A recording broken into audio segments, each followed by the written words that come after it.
Halo nakama, kembali lagi di channel Anime OP. Yes, seperti yang kita tahu, di akhir manga One Piece chapter 1048 kemarin menjadi akhir chapter yang bisa dibilang sangat epic. Ya, Luffy dan Kaido tampaknya sudah bersiap-siap mengeluarkan serangan terbaik mereka berdua. Luffy dengan serangan Bajagan Blazing Bagua dan Kaido dengan Flaming Drum Dragon miliknya. Jelas, hal ini pun membuat para fan One Piece penasaran dengan apa yang kemudian akan terjadi di chapter berikutnya. Apakah serangan Luffy ini akan menjadi serangan yang mampu membawa Kaido ke neraka? Atau justru Luffy akan dikalahkan kembali oleh Kaido? Namun yang jelas serangan yang mereka berdua buat akan menjadi penentu siapakah yang akan memenangkan pertempuran di negeri Wano. Ya, kemungkinan besar chapter 1049 akan berisikan sedikit flashback Kaido sebelum Kaido benar-benar menerima serangan dari Luffy. Karena seperti yang sudah Mimin prediksikan di video sebelumnya, ada kemungkinan besar bahwa kekalahan Kaido akan terjadi di chapter 1050. Apalagi stamina yang dimiliki oleh Kaido pun sudah mulai terkuras habis. Dan juga sebenarnya, apakah kekuatan Gear 5 milik Luffy ini memiliki sebuah limit penggunaan? Jika iya, kalau Luffy terus memaksakan menggunakan kekuatan Gear 5 miliknya, artinya akan ada dampak negatif yang diterima oleh tubuh Luffy. Dengan kata lain, Oda Sensei pastinya akan mempertimbangkan hal ini. Karena jika baku hantam antara Luffy dan Kaido ini masih berlanjut, atau justru terus beradu kekuatan Hosoku Haki, maka pertarungan Luffy melawan Kaido ini bisa jadi terlalu lama, dan takutnya semakin lama akan semakin membosankan.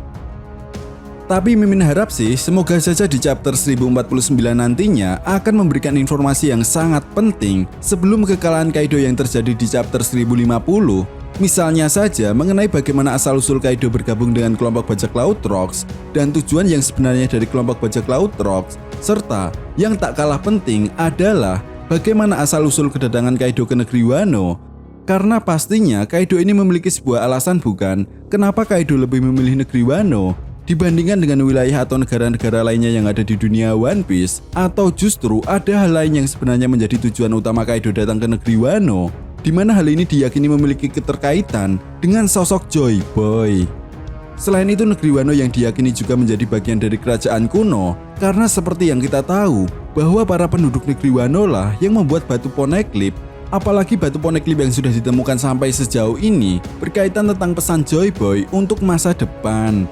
Artinya memang ada kemungkinan besar alasan utama kedatangan Kaido ke negeri Wano memang berkaitan dengan sosok Joy Boy, yaitu Wano akan menjadi lokasi Joy Boy berikutnya akan muncul.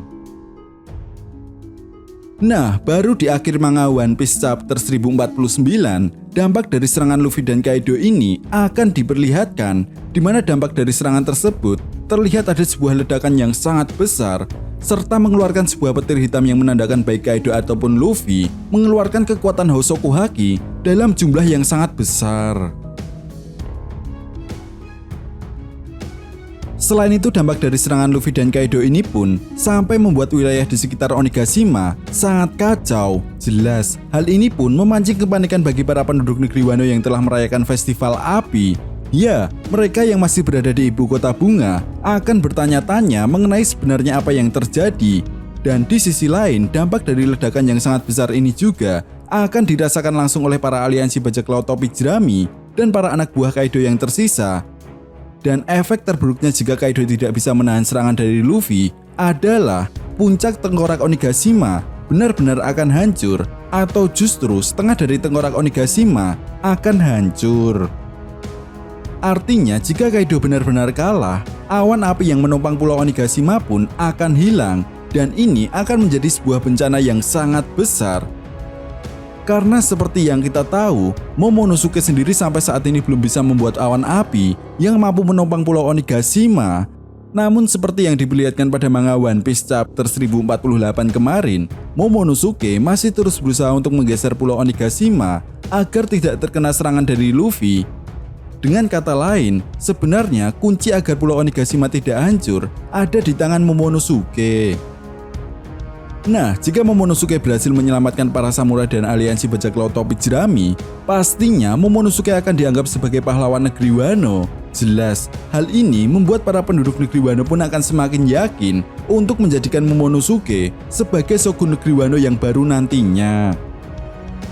Karena seperti yang kita tahu juga, pada manga One Piece chapter 1048 ada sebuah momen Denjiro menebas kepala Orochi. Yang menarik di sini adalah wujud perubahan Orochi ini hanya memiliki satu kepala dan artinya kemungkinan besar nyawa Orochi hanya tinggal satu. Ya, meskipun belum ada pengumuman resmi dari sang narator apakah Orochi benar-benar sudah kalah, namun yang jelas tidak ada lagi anak buah Kaido yang kuat yang tersisa dalam pertempuran ini. Mungkin hanya Apo dan satu Numbers, tapi mereka justru lebih memilih melarikan diri setelah mengetahui bahwa para komandan Yonko Kaido benar-benar telah berhasil dikalahkan oleh kelompok bajak laut topi jerami. Lalu di sisi lain masih ada satu sosok yang tidak bisa kita lupakan. Ya, salah satu agen pemerintah dunia yaitu CP0 yang masih belum diperlihatkan lagi. Memang sih, bos dari agen CP0 ini telah berhasil dikalahkan oleh Kaido. Namun bagaimana jika agen CP0 ini mengetahui bahwa Luffy masih hidup dan nantinya berhasil mengalahkan Kaido? Jelas, hal ini pun akan membuat para Gorosei semakin ketar-ketir. Bukan tidak mungkin para Gorosei pun akan memerintahkan angkatan laut untuk menangkap kelompok bajak laut topi jerami. Ya, meskipun awalnya Akainu pernah bilang bahwa dia tidak ingin terlibat dalam konflik di negeri Wano, sebab Wano Kuni bukanlah negeri yang berafiliasi dengan pemerintah dunia. Namun permintaan Gorosei tentunya tidak bisa ditolak oleh Akainu. Gorosei akan meminta kepada Akainu untuk mengirimkan admiral terbaik mereka dan armada angkatan laut ke negeri Wano. Tujuannya sudah jelas, menangkap Luffy dan kelompok bajak laut topi jerami. Selain itu, kedatangan angkatan laut dalam akhir sebuah pertempuran memang sudah sering terjadi, di mana hal ini juga yang akan dimanfaatkan oleh pemerintah dunia untuk menciptakan sebuah propaganda. Nah, hal ini sendiri sebenarnya sudah pernah diperlihatkan ketika Dressrosa. Beruntung ketika itu, Admiral Fujitora justru lebih memilih memihak kepada Luffy dan kelompok bajak lautnya. Lalu apakah hal ini akan terulang kembali di negeri Wano? Karena seperti yang kita tahu juga, salah satu tujuan utama Gorosei adalah menjadikan negeri Wano bagian dari pemerintah dunia.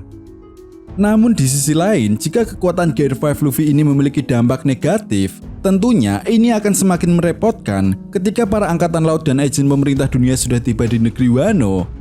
Lalu apakah tindakan yang dilakukan oleh pemerintah dunia ini curang? Mereka tiba di akhir pertempuran dan memanfaatkan situasi untuk mengambil sebuah keuntungan. Jelas jawabannya tidak, karena tidak ada yang namanya curang dalam sebuah pertempuran. Nah, itu tadi merupakan prediksi One Piece chapter 1049. Jadi bagaimana menurut nakama semua? Jika kalian punya pendapat lain, silahkan berikan pendapat kalian di kolom komentar. Oke, mungkin sampai di sini dulu pembahasan kita kali ini. And see you next time.